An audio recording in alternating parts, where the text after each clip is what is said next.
नमस्कार दोस्तों, जय हिंद। हम इस वीडियो में देखने वाले हैं द्रव के बहिर्वाह संबंधी टोरिचेली का नियम। टोरिचेली ने बताया कि जब किसी खुली टंकी से कोई जल बाहर निकल रहा होता है तो उसका वेग जो होता है मुक्त रूप से गिरते पिंड के वेग के समान होता है। जैसे कोई पिंड जो है मुक्त रूप से अगर नीचे गिर रहा है तो इसका वेग जो होता है तो h दूरी नीचे आने पर इस पिंड का वेग जो होगा v वो √2gh होता है। गति के तृतीय नियम से आप जानते हैं कि v² बराबर u² प्लस 2gh अगर मुक्त रूप से कोई पिंड गिर रहा है। यहाँ पे u प्रारंभिक वेग, v अंतिम वेग और h उसकी ऊंचाई यानी तय की गई दूरी। तो यहाँ पे आप देख सकते हैं कि जैसे जैसे h यानी दूरी बढ़ती जाती है वैसे वैसे उस पिंड का वेग बढ़ता जाता है, चूँकि पोटेंशियल एनर्जी कम होती है और काइनेटिक एनर्जी बढ़ती जाती है। उसी के संबंध में टोरिचेली ने बताया कि जब किसी खुली टंकी से, यहाँ पे हमने ढका है, इस पे ढक्कन लगा है, लेकिन जब खुली टंकी से कोई पानी गिर रहा होता है तो उस पानी का वेग जो होता है v वो √2gh के बराबर होता है, जहाँ पे h जो होता है उस छिद्र से उस पानी के स्तर की ऊंचाई होती है। तो चलिए इसका प्रूफ देखते हैं, हम इसे सिद्ध करते हैं। तो यहाँ पे हम टंकी जो है, टंकी भी ऊंचाई पे होती है। मान लीजिए ये x ऊंचाई पे है, सतह से ज़मीन से x ऊंचाई पर है, और वही कंडीशन यहाँ पे भी है। इस छिद्र की यहाँ पे जो नली है, इस नली से इसकी दूरी y है और नीचे भी सेम होगी x है। तो चलिए अब देखते हैं इसका निगमन कैसे करते हैं। तो बर्नौली के प्रमेय के अनुसार किसी द्रव की जब नली से प्रवाहित होता है असमान परिच्छेद वाली नली से, तो उसकी जो सभी ऊर्जाएं होती हैं उनका योग नियत होता है। तो यहाँ पे एक नली है, आप समझ सकते हैं, ये ऐसी नली, मान लीजिए आपका ये चित्र है, समझने के लिए हम ऐसे बना दे रहे हैं। ये है ऐसे असमान परिच्छेद वाली नली, ठीक, सेम वही है। तो ये नली हो गई असमान परिच्छेद वाली। तो इस पे हम देखेंगे इस बिंदु पे वेग कितना होगा। तो उसके लिए आपको सभी ऊर्जाएं, एकांक आयतन की कुल ऊर्जा, तो यहाँ पे हम देखेंगे इसकी, यानी यहाँ पे जो इस क्षेत्रफल की एकांक आयतन की जो ऊर्जा होगी यानी इसकी, वो कितनी होगी पहली।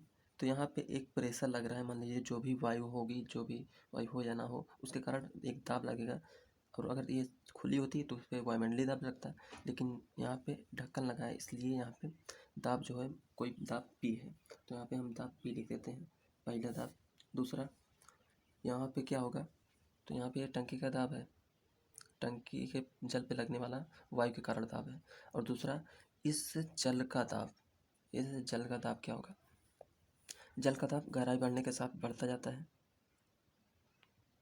तो गहराई के कारण इस बिंदु पे अगर हम दाब देखें जल का, तो यहाँ पे दाब सबसे अधिक होगा, यहाँ पे दाब सबसे कम होगा। तो इस बिंदु पे हम दाब देखते हैं तो यहाँ पे होता है जो जल है, जल के कारण जितना ज़्यादा, देखिए जल की ऊंचाई बढ़ रही है, ऊंचाई बढ़ने के साथ साथ यानी गहराई बढ़ रही है, जितनी ज़्यादा परतें होंगी जल की, इस बिंदु पे उतना दाब बढ़ेगा। तो यहाँ पे विभिन्न पर ढेर सारी परतें हैं तो इस पे दाब अधिक होगा। तो इसका दाब जो होगा वो होगा उसका घनत्व गुणे g त्वरण गुणे गहराई कितनी है y2।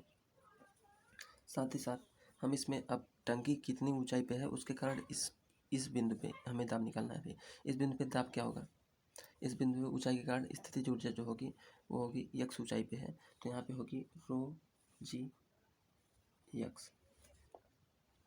तो यहाँ पे आप समझिए इन दोनों का योग नियत आता है कैसे, जैसे जैसे गहराई बढ़ती है वैसे वैसे दाब ऊर्जा बढ़ जाती है, और दाब ऊर्जा बढ़ती है चूँकि गहराई के साथ साथ ऊंचाई तो कम होगी आपकी, यानी x का मान कम होगा। तो x का मान कम होने की वजह से ऊंचाई कम होगी, स्थितिज ऊर्जा घटेगा। और जैसे जैसे ऊंचाई बढ़ेगी, अगर हम इस बिंदु पे दाब की बात करें तो यहाँ पे ऊंचाई h है सिर्फ, और यहाँ पे तभी यानी गहराई सिर्फ h होगी और ऊंचाई x प्लस y होगी। तो यहाँ पे स्थितिज ऊर्जा बढ़ेगी और दाब ऊर्जा घटेगी। तो हम कह सकते हैं कि दाब ऊर्जा और स्थितिज ऊर्जा का योग नियत होता है। तो ये थी वायु के कारण दाब, दूसरी है उसकी जल के कारण दाब ऊर्जा पृष्ठ पे जो लगेगी, तीसरी है ऊंचाई के कारण स्थितिज ऊर्जा, अब चौथी काइनेटिक एनर्जी। तो यहाँ पे ए क्षेत्रफल है, v वेग है, जल जिस वेग से नीचे की ओर बह रहा है। यहाँ पे ये v1 वेग है और ये v वेग है। यहाँ पे क्षेत्रफल a2 है। तो सांतत्य समीकरण से हम पढ़े हैं कि a1 v1 equal to a2 v2। यहाँ पे v2 की जगह v लिख दीजिए और a2 का क्षेत्रफल तो सेम है। तो यहाँ पे हमें निकालना है v1 का मान, v1 equal to a2 upon a1 into v। तो यहाँ पे आप देख सकते हैं कि चूँकि A1 इसका जो एरिया है वो काफ़ी अधिक है और इसका जो अनुप्रस्थ काट का एरिया है वो काफ़ी कम है, यानी A1 is more bigger than A2। तो ऐसी कंडीशन में जब ये नीचे वाला बड़ा है, हर बड़ा है, अंश छोटा है, तो इसका मान जो होगा V1 का मान वो 1 से कम आएगा। तो हम इसे V1 का मान 0 के नियरेस्ट ले लेते हैं, जिसके कारण काइनेटिक एनर्जी जो होगी 1/2 रो V1 स्क्वायर इक्वल टू 0 के नियरेस्ट मान लेंगे।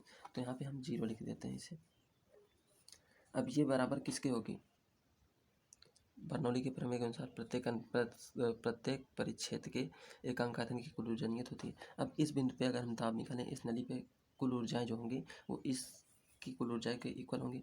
तो इस पे हम देखेंगे क्या क्या दाब है। पहला तो वायुमंडलीय दाब, जब पानी बाहर निकलेगी तो वायु का दाब होगा वायुमंडल का, वो दाब कितना है PA मान लीजिए। दूसरा, इसके वेग के कारण उसकी गतिज ऊर्जा होगी, तो गतिज ऊर्जा 1/2 रो V स्क्वायर होगी। तीसरा, जल यहाँ पे ऊंचाई, इसकी ऊंचाई के कारण स्थितिज ऊर्जा होगी। तो यहाँ पे हम ज़मीन से पहले तो x ऊंचाई पे टंकी है और टंकी से y ऊंचाई पे जो होल बना है, तो यहाँ पे कुल स्थितिज ऊर्जा होगी इसकी रो G x प्लस y1। तो यहाँ पे अब चौथी दाब ऊर्जा। तो दाब यहाँ पे आप देख सकते हैं इनमें परतें कम है, इस नली में परतें कम है, तो परतें कम है तो यहाँ पे दाब कम होगा, परतें कम है तो दाब, और ये दाब होता है ऊंचाई के कारण। अभी हमने बताया जैसे जैसे गहराई बढ़ती है वैसे दाब बढ़ता है और वैसे वैसे स्थितिज ऊर्जा घटती है।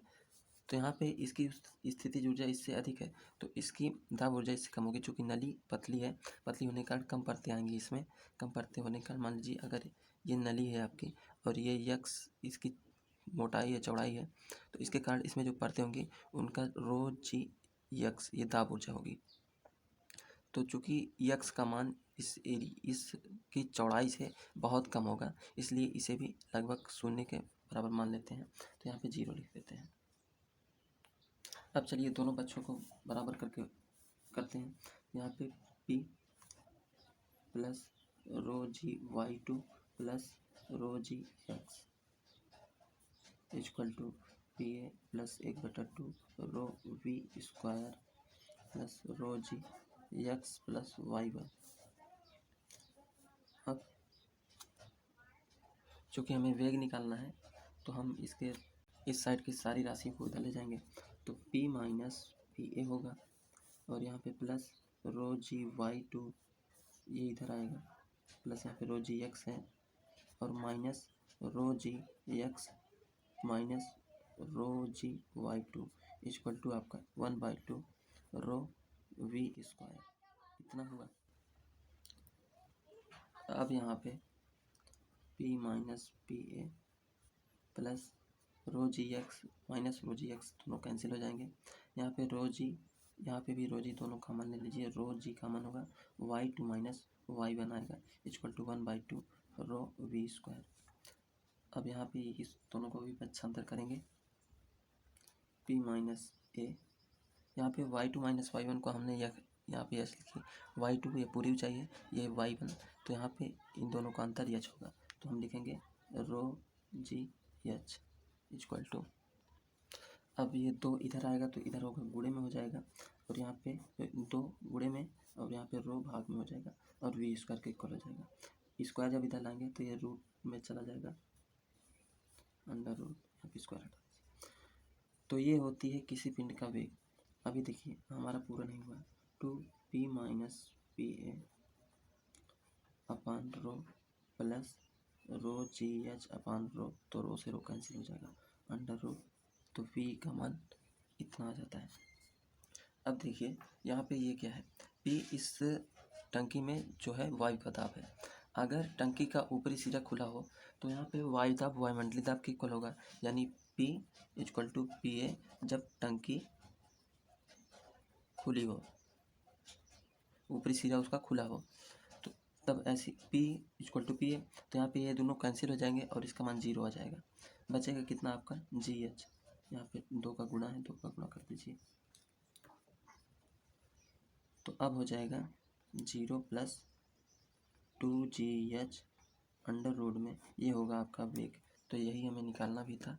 तो यहाँ पर इसका वेग जो होगा √2gh, v का मान कितना आया √2gh। इस नली से जो जल प्रवाहित होगी उसका वेग √2gh के इक्वल होगा। अब यहाँ पे हमें समीकरण से ही स्पष्ट हो जा रहा है कि जैसे जैसे एच यानी जैसे जैसे इस होल से वाटर की लेवल बढ़ता जाएगा, जल का स्तर बढ़ता जाएगा, वैसे वैसे एच का बढ़ने के कारण उसका वेग जो है वो बढ़ता जाएगा।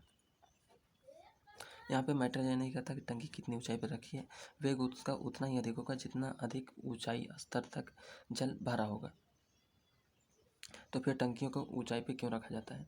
तो इसका कारण है कि टंकियों को ऊंचाई पर इसलिए रखा जाता है क्योंकि जल जो होता है उसके समान ऊंचाई पे दाब समान होता है, तो और वो समान ऊंचाई पे आकर ठहरता है। अगर किसी नली में द्रव भरा है तो समान ऊंचाई पे आकर ठहर जाता है इस नली में।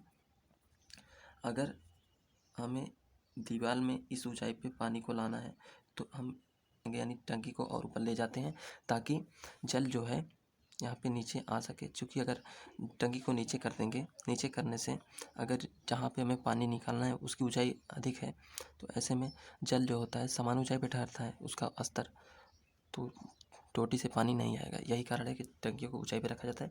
बाकी जो आपका वेग होता है वो डिपेंड किस पे करता है, ये जल के स्तर पे। जल जितना अधिक होगा उतना ही अधिक उसका वेग होगा।